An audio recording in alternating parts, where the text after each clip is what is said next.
First time I saw Jacob was in Withington, England. Jacob was a surprise in many ways. We were in school, and he was an unexpected surprise. It turned out to be a good surprise.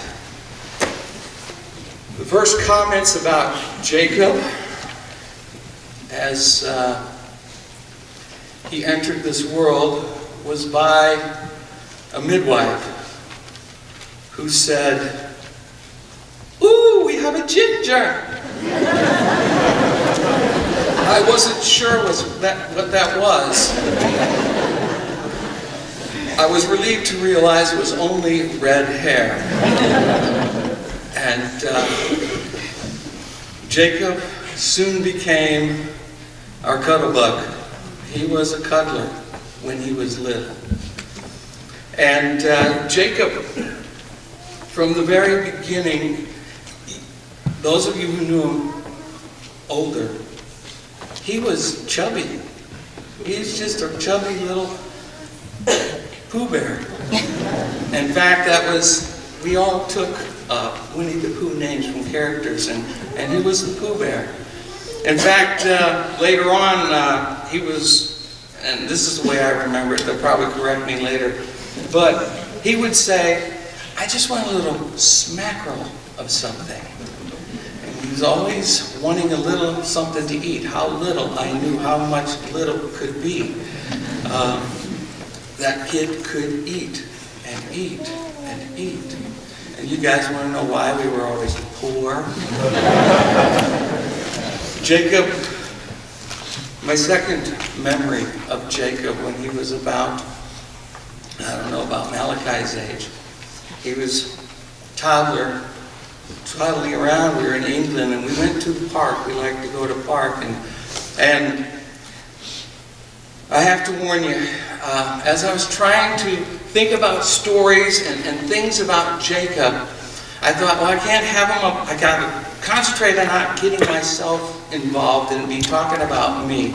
And then I realized as I tried to think about another story, there would be Isaac and Tamara and Tori, and all of the stories seemed to be intertwined.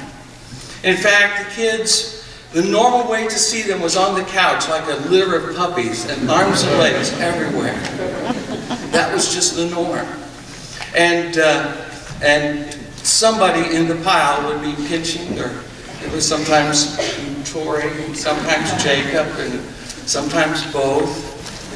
It seemed the redder the hair, the ornery they were. But the second memory was in England as we were out in the park, and Isaac, whose first words were, "Daddy, kickball me now." Jacob was not an athlete. He didn't get into sports. I mean, he loved to participate, but that wasn't his thing.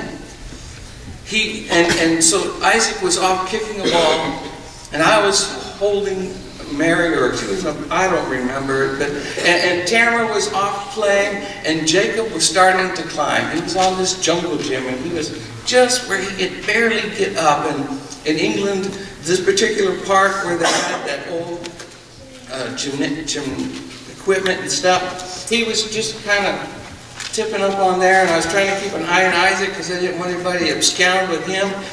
And that was before I know. And Tamara, you know, and so I'm trying to keep track of everybody, and Becky's, you know, taking care of Mary and things, so I'm trying to do the dance and protect everybody at the same time, and telling Isaac, come back this way with the ball, you know, because he would just kick it forever.